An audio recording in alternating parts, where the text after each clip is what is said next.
Hello dear students, now we are going to discuss a new topic in chapter periodic properties and I hope it is the last topic, that is electronegativity. Topic क्या है हमारा? Electronegativity.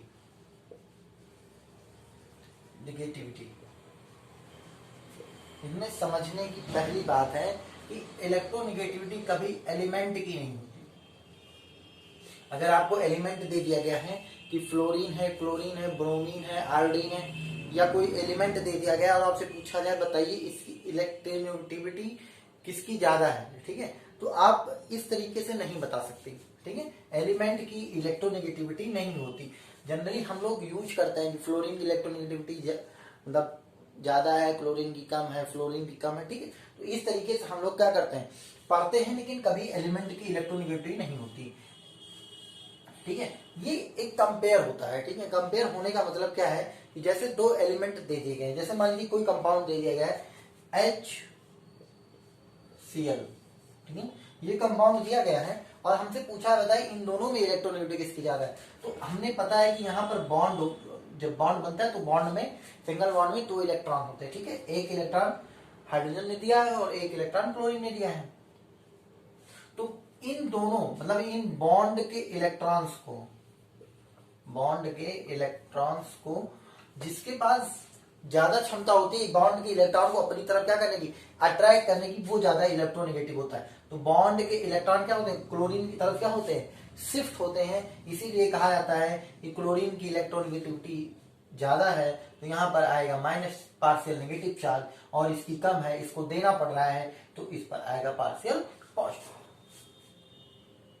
Okay, तो कहने का मतलब है कि bond के इलेक्ट्रॉनों को अपने तरफ अट्रैक्ट करने की जो पावर होती है उसी को हम क्या कहते हैं, इलेक्ट्रोनेगेटिविटी कहते हैं.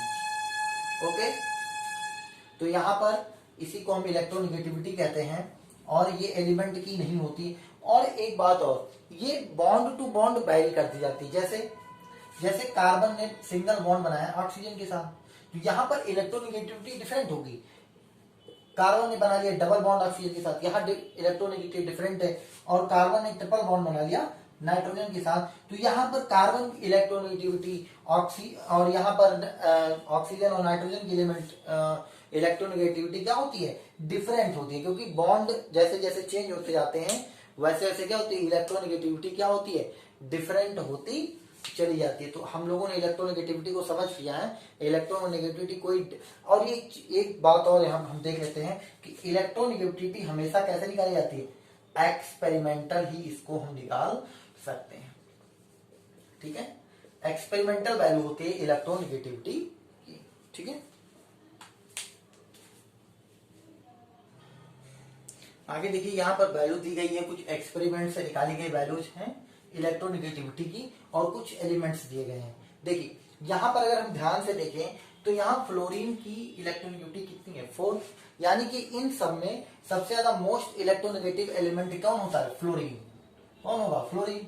फिर दूसरी वैल्यू किसकी होती है, यहाँ देखिए 3.5 किसकी, ऑक्सीजन की. तो फ्लोरीन के बाद कौन आएगा, ऑक्सीजन. इन सबको याद रखिएगा कि मतलब 3 2 4 या 5 एलिमेंट्स आपको उनका ऑर्डर याद होना चाहिए, क्योंकि पूरी केमिस्ट्री में 11th और 12th की केमिस्ट्री में, पूरी केमिस्ट्री में इलेक्ट्रोनेगेटिवली आयनाइजेशन एनर्जी, इलेक्ट्रॉन के अंदर ये घूमने वाले हैं पूरे चैप्टर में, सॉरी पूरी 11th और 12th की केमिस्ट्री में. इसलिए इन सबको 4 या 4 या 5 तक आपको याद होना चाहिए. सबसे ज्यादा फ्लोरीन इलेक्ट्रोनेगेटिव, फिर ऑक्सीजन. यहाँ पर देखते हैं तो नाइट्रोजन की भी 3 है और यहाँ पर क्लोरीन की भी कितनी है, 3 है. अब ये जो वैल्यूज है ये एक्सपेरिमेंट से निकाली गई है. ठीक है, और कौन सा एक्सपेरिमेंट था उसको हमें पढ़ने की जरूरत नहीं है. तो यहाँ पर सबसे ज्यादा फ्लोरीन की, फिर ऑक्सीजन की, नाइट्रोजन की भी 3 है, क्लोरीन की भी 3 है.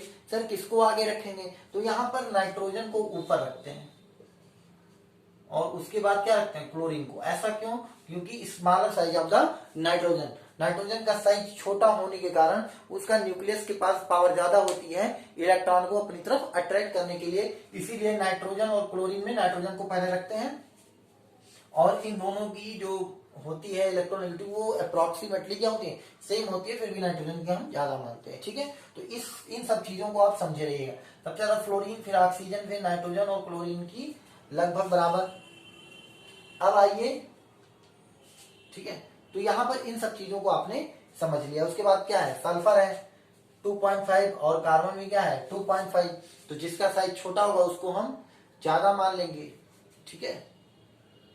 तो इस तरीके से ये जो इलेक्ट्रोनेगेटिविटी की वैल्यू है ये क्या निकाली, एक्सपेरिमेंट से निकाली गई है। और हमें कम से कम इतने का ऑर्डर तो हमें याद ही होना चाहिए कि मोस्ट इलेक्ट्रोनेगेटिव कौन है, फ्लोरीन है, फिर आता है ऑक्सीजन, फिर आता है नाइट्रोजन, और फिर नाइट्रोजन की लगभग इक्वल होती है क्लोरीन की, लेकिन नाइट्रोजन को हम क्या मान लेते हैं, स्मॉलर साइज के कारण इसकी हम इलेक्ट्रोनेगेटिविटी को ज्यादा मानते हैं, ठीक है।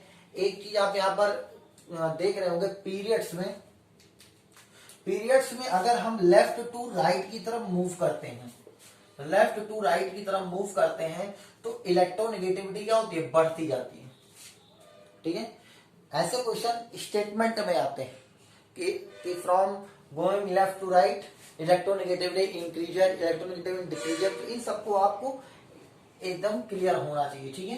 तो अगर आप लेफ्ट टू राइट जाते हैं पीरियड में तो इलेक्ट्रोनेगेटिविटी क्या होती है, इंक्रीज करती जाती है। इधर भी देख लीजिए 0.9, 1.2, 1.5, 1.8, 2.1, 2.5 और 3.0, तो यहाँ पर भी तो ये आपका हो गया कि फ्रॉम लेफ्ट टू राइट जाने पर इलेक्ट्रोनेगेटिविटी क्या होती है, इंक्रीज करती जाती है।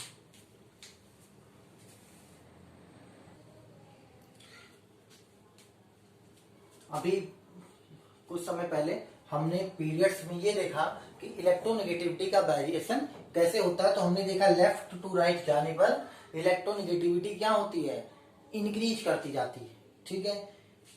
एक बात हमने और पढ़ी थी पिछले मान लीजिए कुछ समय पहले कि सबसे ज्यादा इलेक्ट्रोनेगेटिव फ्लोरीन की होती है, फिर क्लोरीन की होती है, फ्लोरीन की होती है, फिर ऑक्सीजन आता है, फिर नाइट्रोजन, और क्लोरीन की लगभग सेम होती है, ठीक है। तो फ्लोरीन की हमने पढ़ी थी 4.0 होती है, ऑक्सीजन की कितनी पढ़ी थी हम लोगों ने 3.5 पढ़ी थी, और 3.0 पढ़ी थी 3.0, ओके। ये सारी चीजें हमने पढ़ी थी। अच्छा, ऊपर से नीचे जाने पर ग्रुप्स में देखिए इलेक्ट्रोनेगेटिविटी क्या हो रही है, डिक्रीज करती जाती है। रीजन क्या है कि देखो इलेक्ट्रॉन को अट्रैक्ट कौन करेगा, जिसके पास पॉजिटिव चार्ज होगा। पॉजिटिव चार्ज किसके पास होता है, न्यूक्लियस।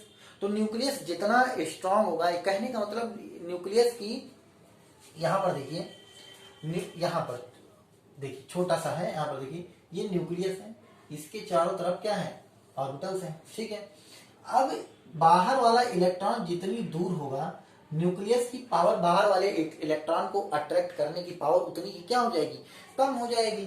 तो लिथियम में क्या होता है, साइज छोटा होता है, न्यूक्लियस के पास बाहर वाले इलेक्ट्रॉन का रेडियस कम होता है। जैसे रेडियस का मतलब जो distance between nucleus and the outer most electron क्या होती है, कम होती है, किसमें, लिथियम में। लेकिन जैसे जैसे नीचे जाते हैं ऑर्बिटल्स ऐड होते जाते हैं, तो जब ऑर्बिटल्स ऐड होते जाते हैं तो जो न्यूक्लियस का और बाहर वाले इलेक्ट्रॉन की जो डिस्टेंस है वो बढ़ जाती है, जिससे न्यूक्लियस उसको आसानी से खींच नहीं पाता है, तो उसकी पावर घट गई ना इलेक्ट्रॉन को खींचने की, तो इलेक्ट्रोनेगेटिविटी भी क्या हो गई, कम हो गई। तो ऊपर से नीचे जाने पर इलेक्ट्रोनेगेटिविटी क्या होती है, कम होती जाती है। यहाँ पर भी देखिए फ्लोरीन, क्लोरीन, ब्रोमीन, आयोडीन और एस्टिडीन। अब क्लोरीन के बाद कौन आना चाहिए, क्लोरीन के बाद आना चाहिए ब्रोमीन, क्योंकि यहाँ कितना है 2.8। तो आप लोग इतना करिए कि आप लोग फ्लोरीन, ऑक्सीजन, नाइट्रोजन, क्लोरीन और ब्रोमीन, इन सब की इलेक्ट्रोनेगेटिविटी याद कर लीजिए। ये मान लीजिए आपको ना भी याद रहे कोई प्रॉब्लम नहीं, लेकिन ये याद होना चाहिए कि सबसे ज्यादा इलेक्ट्रोनेगेटिव फ्लोरीन होता है, फिर ऑक्सीजन, फिर नाइट्रोजन, फिर क्लोरीन और फिर ब्रोमीन। इतना तो कम से कम आपको याद ही होना चाहिए, ठीक है। तो एक चीज हमने समझ ली कि लेफ्ट टू राइट जाने पर क्या होता है, इलेक्ट्रोनेगेटिविटी इंक्रीज करती है, और ग्रुप में अब ऊपर से नीचे जाने पर इलेक्ट्रोनेगेटिविटी क्या होती है, डिक्रीज करती जाती है। यहाँ पर दो टर्म लिखे गए हैं, electronegativity directly proportional to non metallic character. इनके कहने का मतलब ये है कि जितनी ज्यादा इलेक्ट्रोनेगेटिविटी जितनी ज्यादा होगी, वो एलिमेंट क्या हो जाएगा, नॉन मेटल हो जाएगा। देखो जब हम 9th और 10th में पढ़ रहे थे तो हमको मेटल्स की डिफिनेशन में कहा गया था, मतलब जिसमें इलेक्ट्रिसिटी पास हो जाती है। तो इलेक्ट्रिसिटी पास कैसे होती है, क्योंकि वहां पे क्या होते थे, फ्री इलेक्ट्रॉन्स होते थे। और फ्री इलेक्ट्रॉन्स होते कैसे थे कि ऐसे एलिमेंट जो आसानी से इलेक्ट्रॉन डोनेट कर सकते हैं वही तो फ्री इलेक्ट्रॉन पर जन्म दे सकते हैं फ्री इलेक्ट्रॉन को। भाई सोडियम जल्दी से इलेक्ट्रॉन त्याग सकता है ना, तो सोडियम के अंदर इलेक्ट्रिसिटी पास हो जाएगी। लेकिन ऐसे एलिमेंट जिनके पास इलेक्ट्रॉन की खुद की कमी बैठी है, जैसे फ्लोरीन क्लोरीन है, इनके पास खुद एक इलेक्ट्रॉन की कमी है कि एक इलेक्ट्रॉन हमें मिल जाए तो हम स्टेबल हो जाए, तो ये क्या हो जाएंगे, ये नॉन मेटल्स हो जाएंगे। ठीक है, तो कहने का मतलब ये है कि इलेक्ट्रोनेगेटिविटी अगर जितनी ज्यादा होगी वो एलिमेंट क्या हो जाएगा, नॉन मेटेलिक कैरेक्टर शो करेगा, मतलब वो नॉन मेटल की तरह व्यवहार करेगा, उसमें इलेक्ट्रिसिटी कंडक्ट नहीं होगी, उसमें फ्री इलेक्ट्रॉन्स नहीं होंगे। तो जो नॉन मेटल्स के सारे कैरेक्टर हैं वो शो करेगा कौन, जिसकी इलेक्ट्रोनेगेटिविटी ज्यादा होगी। दूसरी बात, electronegativity universally proportional to metallic character. अगर मेटेलिक कैरेक्टर आपको बढ़ाना है तो इलेक्ट्रोनेगेटिविटी क्या करनी पड़ेगी, डिक्रीज। अब यहां पर देखिए सोडियम की इलेक्ट्रोनेगेटिविटी 0.9 है और क्लोरीन की क्या है 3.0। तो बताओ मेटल कौन है, तो आप कह देंगे सर सोडियम मेटल है, क्योंकि उसकी इलेक्ट्रोनेगेटिविटी क्या है, बहुत कम है।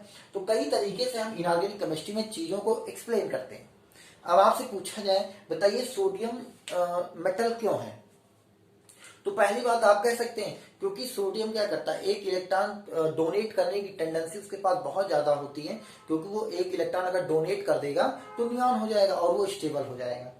दूसरी बात, अब इसको हम पढ़ चुके हैं, ठीक है, और एक और कह सकते हैं कि उसके अंदर इलेक्ट्रिसिटी पास हो सकती है।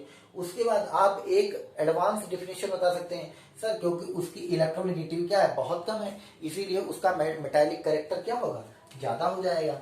तो कहने का मतलब है कि चीजों को हमें एलिमेंट्स को एक्सप्लेन करना है कि कोई इंसिडेंट हो रहा है तो ऐसे क्या रीजन है उसका। तो इनऑर्गेनिक केमिस्ट्री में एक किसी भी इंसिडेंट के होने के कई सारे रीजन होते हैं, तो ऐसे ही हम धीरे धीरे हर एक रीजन को पढ़ते जाएंगे। आप इलेक्ट्रोनेगेटिव अच्छे से समझ लीजिए, और ये लाइन से हमें इलेक्ट्रोनेगेटिव फ्लोरीन, फिर ऑक्सीजन, फिर नाइट्रोजन, फिर क्लोरीन, फिर ब्रोमीन, और उसके बाद electronegative directly proportional to non metallic character, और electronegative directly inversely proportional to metallic character. अच्छा, ऊपर से नीचे की तरफ जाने पर बताओ मेटालिक कैरेक्टर बढ़ता है, मेटालिक कैरेक्टर घटता है, ठीक है। तो यहां पर क्या होगा, ऊपर से नीचे की तरफ जा रहे हैं तो क्या इलेक्ट्रोनेगेटिविटी घट रही है, तो ऊपर से नीचे जाने पर मेटालिक कैरेक्टर क्या होता है, बढ़ता जाता है। ऊपर से नीचे जाने पर इलेक्ट्रोनेगेटिविटी डिक्रीज कर रही है तो मेटालिक कैरेक्टर क्या होगा, इंक्रीज होगा, क्योंकि ये एक दूसरे के क्या है, इनवर्सली प्रोपोर्शनल। तो इस तरीके से हमने इलेक्ट्रोनेगेटिविटी को अच्छे से समझ लिया है, ठीक है। इसी से ये चैप्टर एंड होता है, अगला चैप्टर हम लोग स्टार्ट करेंगे। Thank you.